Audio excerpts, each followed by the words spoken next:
आज आपको यह भी समझना चाहिए कि पहले हमारा देश अंग्रेजों का गुलाम था, लेकिन आजादी के बाद धीरे धीरे हमारा देश कुछ परिवारों का गुलाम बन गया। ये बात आज हम आपको इसलिए कह रहे हैं क्योंकि शिवसेना एक परिवार की पार्टी है। पहले बाला साहब ठाकरे थे, उसके बाद उनके पुत्र उद्धव ठाकरे और उनके पुत्र आदित्य ठाकरे।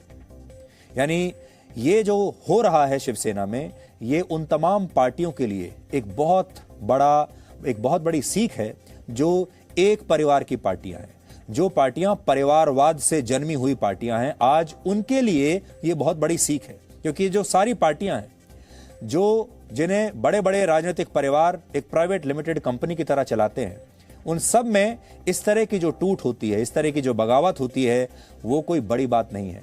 जब ये पार्टियां अपने कार्यकर्ताओं को अनदेखा करती हैं, जब ये बड़े बड़े परिवार खुद राजा बन जाते हैं और पार्टी कार्यकर्ताओं को प्रजा की तरह समझते हैं, तब ऐसा होता है जो शिवसेना में इस समय हो रहा है।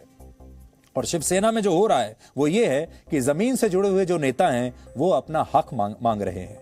वो ये कह रहे हैं कि पार्टी पर सिर्फ एक परिवार की मर्जी थोपी नहीं जा सकती, पार्टी पर सिर्फ एक परिवार की महत्वाकांक्षाएं, क्योंकि परिवार उस परिवार का मुखिया मुख्यमंत्री बनना चाहता है, सत्ता लेना चाहता है, ये उसकी मर्जी कार्यकर्ताओं पर और जमीन से जुड़े नेताओं पर थोपी नहीं जा सकती। और अगर आप थोपेंगे तो वो बगावत कर देंगे।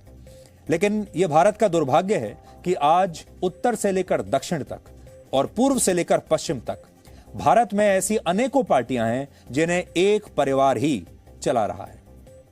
आज हमारा देश कैसे कुछ परिवारों की राजनीति में जकड़ा हुआ है, आपको नक्शे के जरिए हम समझाएंगे। और यह बात हम आपको इसलिए बता रहे हैं, देखिए, जम्मू कश्मीर की दो बड़ी पार्टियां नेशनल कॉन्फ्रेंस और पीडीपी परिवारवाद के सिद्धांत पर टिकी हुई हैं। नेशनल कॉन्फ्रेंस को एक ही परिवार की 3 पीढ़ियां चला रही हैं। पहले शेख अब्दुल्ला, फिर फारूक अब्दुल्ला और अब उनके बेटे उमर अब्दुल्ला इस पार्टी को चलाते हैं। इसी तरह मुफ्ती मोहम्मद सईद ने 1999 में पीडीपी पार्टी की स्थापना की और अब उनकी बेटी महबूबा मुफ्ती इस पार्टी को चलाती हैं। पंजाब में शिरोमणि अकाली दल दूसरी सबसे बड़ी विपक्षी पार्टी है और इसे भी एक परिवार चलाता है और वो है बादल परिवार।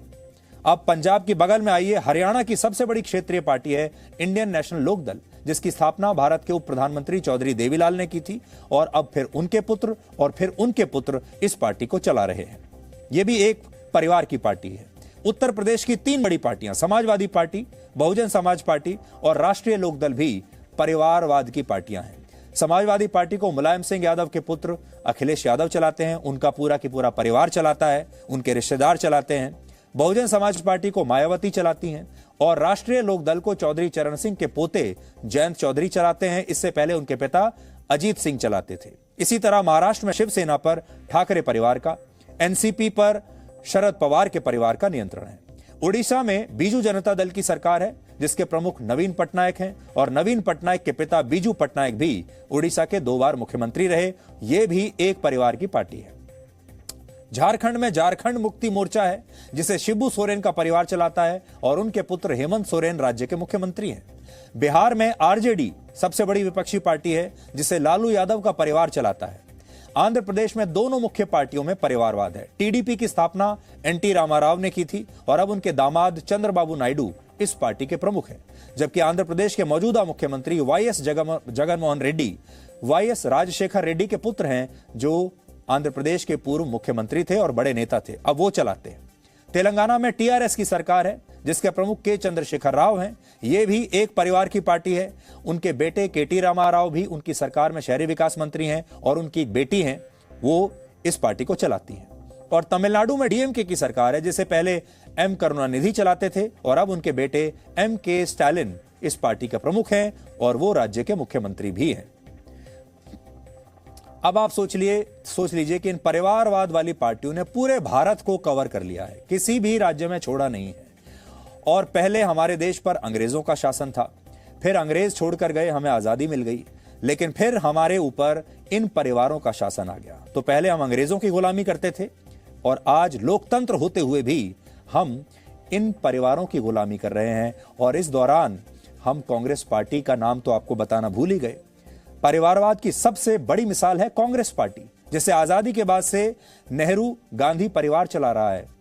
और कांग्रेस पार्टी में जो नाराज नेताओं का ग्रुप है, जिसे G23 कहते हैं, वो पार्टी में अध्यक्ष पद के लिए चुनाव कराने की मांग कर रहा है और इस परिवारवाद के खिलाफ है।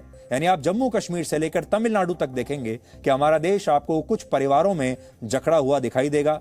दिल्ली में अगर आप देखेंगे तो कांग्रेस पार्टी गांधी परिवार की मुट्ठी में है।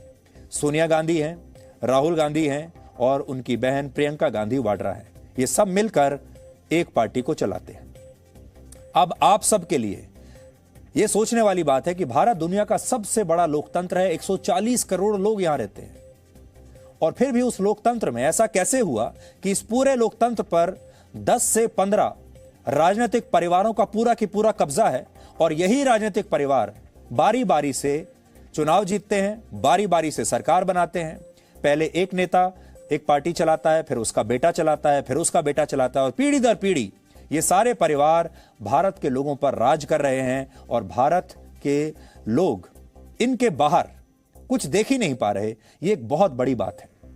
इस खबर का जो हम आपको बता रहे हैं मुंबई की लेटेस्ट अपडेट यह है कि शिवसेना के 3 और नेता गुवाहाटी पहुंच गए हैं। इनमें रविंद्र फाटक एमएलसी हैं, जिनके बारे में अभी हम आपको बता रहे थे।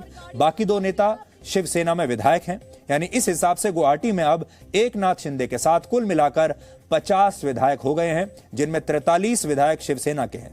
मतलब अब उद्धव ठाकरे के पास 55 में से सिर्फ 12 विधायक ही बचे हैं और 43 विधायक एकनाथ शिंदे के साथ हैं। यानी आज अगर आप देखें तो एकनाथ शिंदे उद्धव ठाकरे से बड़े नेता हो गए हैं और इसलिए अब बहुत सारे लोग शिवसेना को शिंदे सेना कहकर भी पुकार रहे हैं कि अब ये शिवसेना नहीं रही, अब ये शिंदे सेना है। और हो सकता है कि कुछ दिनों में ऐसी नौबत आ जाए कि सिर्फ उद्धव ठाकरे और आदित्य ठाकरे ही शिवसेना में बच जाए मुंबई में और बाकी सारे के सारे विधायक और नेता गुवाहाटी पहुंच जाए।